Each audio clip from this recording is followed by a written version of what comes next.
fans of America, unite. Or globally, unite, because they are, after all, made in the Czech Republic there. Today we have got the CZ SP-01, a gun that I have shot before, having this one for review, and was always a bit kind of mixed on how I felt about it. And the opportunity came up to do the review on this one, and I said I would be happy to. So before we get into all of that, like every other asshole that has a YouTube channel, thank you for liking and subscribing and commenting, and it helps us out with all the things in the algorithm. They're not lying when they say that. I get it. As a viewer, it gets annoying, but it actually is the truth. It actually does help out a lot. And in terms of, at this present moment, how you can actually help out 1911 Syndicate as a brand, we are a real estate company behind all of this madness. It's just that most of our clientele is into guns or military, LEOs, veterans, stuff like that. So, hey, if you're in that circle, or even if you're not, even if you're a granny and you watch this channel and you're like, I like the 1911 Syndicate, like, hey, shit, granny, we'll sell your house too, right? It's all good. And so yeah, operate in a bunch of different states. Hit us up. We'll help you out. That's the end of the pitch. Now, the SP-01, just to give you a little disclaimer here, not my gun and not a gun I get to keep. Shout out to Q. I won't say where you work, but I know where you work. That's not a threat. It's not a threat, but Q, I know where you work, okay? And Q hit me up and he was like, and by the way, this is not Q who's currently dealing with the ATF, in case anyone's like, oh my God, Q. Like, everyone calm down, okay? Q's a dude. And he was like, hey, he saw the CZ P10 video, and he's like, would you ever want to do a video on an SP-01? I said, sure, why the hell not, man? You know what I'm saying? Like, why the hell not? And so he let me borrow his, and I've been playing with it for the past couple weeks, and I have thoughts. I've got thoughts, everyone, and I'm going to give them to you. Damn it, man, I'm going to give you my thoughts on this thing. And if you're new to the channel, this is how these freaking review goes. Buckle up. We're going to cover a lot of different ground. Eventually, we wind up at something resembling a point, and if that's too much to ask for, on to the next video for you. So let's talk about this bad boy. So the SP-01, this is, make no mistake about it, this is a gun designed as a duty gun. Like, this is designed as a, I mean, could you carry it concealed? Sure. Would you want to? Probably not. Not because it's huge, mainly because it's heavy. It's heavy. They make competition-oriented versions of the SP-01. This one clearly designed at being a duty gun, okay? I'm gonna reference notes, everyone, okay? Don't lose your shit. I can't remember all this stuff off the top of my head. So you got an all-steel gun. Let's start with capacity. So an interesting capacity that you don't see that often. 18+1. Sure.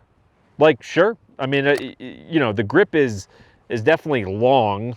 You know, if you're looking at that, like, it's definitely a long grip. But again, this is really not meant to be carried. And if it's meant to be carried, it's probably getting carried overtly, okay, as a LEO or just jackass walking around in Walmart open carrying. And if you do that, I'm sorry, but let's call it like it is, right? So it's got a 4.6-inch barrel, which is, hey, in that nice kind of in-between zone. It's going to be roughly the same dimensions as a Glock 17. Grip's probably a little longer if I had to take a guess. Didn't look that up. Don't need to go down that rabbit hole, but 4.6-inch barrel. Let's talk about the weight for a second. So this bad boy weighs in at 40.7 ounces. And that is correct, a lot. By comparison, so I have a Wilson Protector, which weighs in at 41.6, again, 40.7. So yes, a Wilson Protector would be heavier. The notable thing on that is, look, that is meant as a duty gun. It's got a bull barrel rail, and it's a 5-inch versus 4.6-inch gun. So that, you know, would look, if you pick up my Wilson, you'd be like, yeah, it's a heavy gun. Yeah, it is, but that's what it's meant to be. The same sort of feeling you're going to have with this. When you pick it up, you're like, well, it's not, you know, it's heavy. It's a brick, but that is going to do some favors to the gun that we will talk about as we go.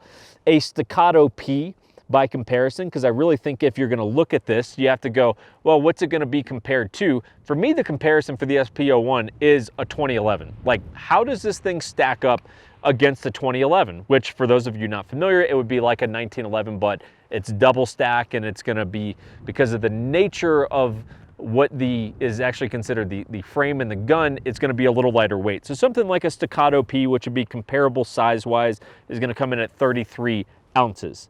And that's 4.4 inch barrel. So it's going to be, I mean, that's pretty significantly lighter. Like, it's definitely lighter where, to the extent where, hey, look, you're going to notice it.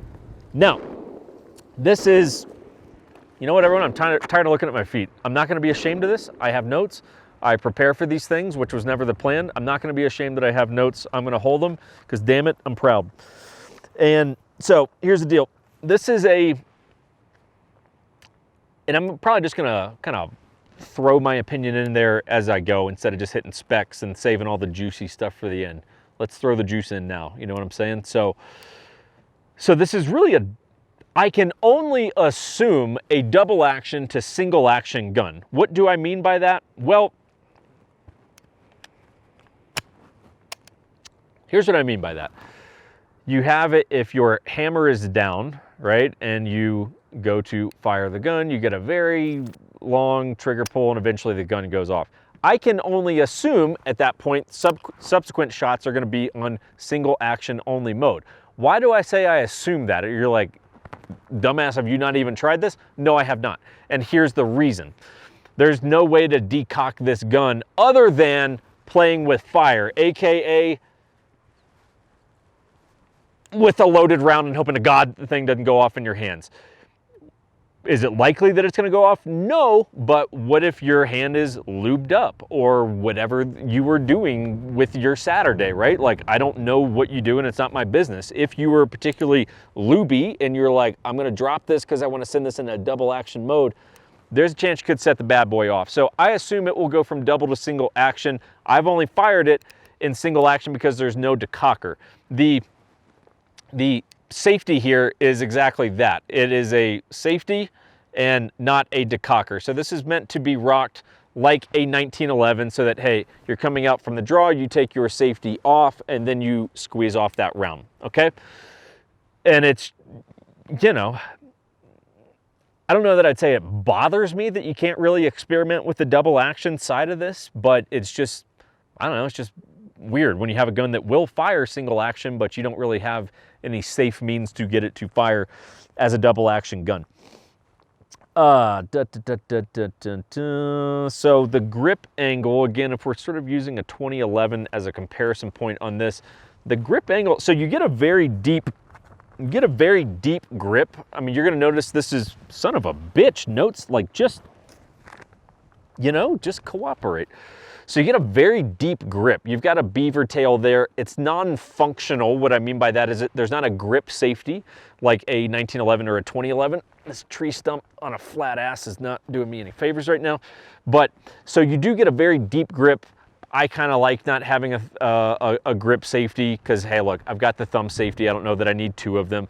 So you do get a deep grip. The ergonomics of it are pretty nice. It's pretty, you know, it's nice. It's not going to be quite as clean as like a 19 or 2011, but it is a pretty nice grip angle. Continuing on the theme of the grip, so you have rubber grips, and you don't see that very often. I don't know how I feel about it. That's my honest answer to you. I don't dislike them. I don't know that I love them. I'm just kind of, they're rubber grips. I don't really feel one way or another about it. One thing I will tell you is that, especially keep in mind, a duty gun, okay? There is some checkering that's gonna be on the back of your grip and then some checkering that's gonna be on the front of your grip. The odd point of that to me is it's in very relatively small surface area. If you look at this entire, I'm just gonna call it a front strap, even though it's a little bit more of a 1911 term. If you look at this entire front strap, I mean, you know, maybe a third of it actually has texture on it. And it just seems like, oh, why not do the whole thing? Like, I guess I just don't really get it. Like, why would you not do the whole thing? Same thing on the rear. You get a little strip that's right here in the middle, but either sides of that, top and bottom of that, there's no texture. So I guess ultimately, I have not had a hard time gripping this gun and maintaining grip on it because it's a little chilly out here today. So I'm not super sweaty. But would I like a little more grip? Yeah. I would, and I would probably like this checkering to be a little bit more aggressive. That's just me. You guys do you, but that's how I'm doing me. Let's touch on trigger first of all. So on On double action, it's long and it's heavy and it's like many other double action trigger pulls. It's not pleasant. Can you get good with it? Yes, of course. Am I good with it? Don't know. Never tried because I'm not playing with fire. On single action, so you've got a fair bit of take up there, and then you hit a distinct wall, and then it's, you know. So again, if we're going to use me thinking of this in the same realm that I would think of as a 19 or 2011, which I get is flawed. It's not that, but I get it. I like to compare it to something. Is the trigger pull as nice as something like that? No, it's not. It's not bad. It's certainly not bad. Okay, don't get me wrong. It's certainly not a bad trigger. It's fine. I think that's about the best way I can put it. Sometimes you go, it's fine, and that's what this is. It's fine. I don't love it. I don't hate it. It's fine. It's completely acceptable is the best way that I can put that. Okay, so let's see. On the slide itself, you get some rear and front serrations. Nothing super notable there, other than there's not a ton. The front serrations to me are in a little bit of a, they're a little further back than I would like. I'm nitpicking here, I get it, but that's the nature of being a very professional YouTube gun reviewer. And they're a little further back than I would like to see. I'd just pretty much like to see them just ride all the way forward. I think aesthetically it would be nicer, and to give me a little bit more traction higher up, which is typically where I would do my Ninja press checks from. We have that. We have tritium sights that come with the gun. Again, nothing notable. They are relatively low profile. There's a ledge enough that, hey, if you wanted to rack this on something, you're not really going to have an issue with that. It's 3-dot tritium, so, a divisive thing. It's, that's either the devil's work or you like it. I don't know. You do you, but you got two tritium dots on the rear, and then your center one, you decide if that's good or bad. I'm not going down that rabbit hole. I'm not going to do it. What else we got? A little pause here. Slow release, mega release.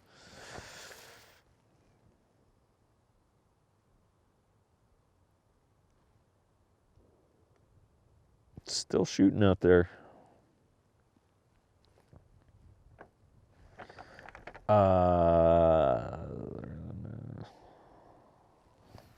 Okay. We have a little bit of a top treatment. Well, not a little bit, that back up.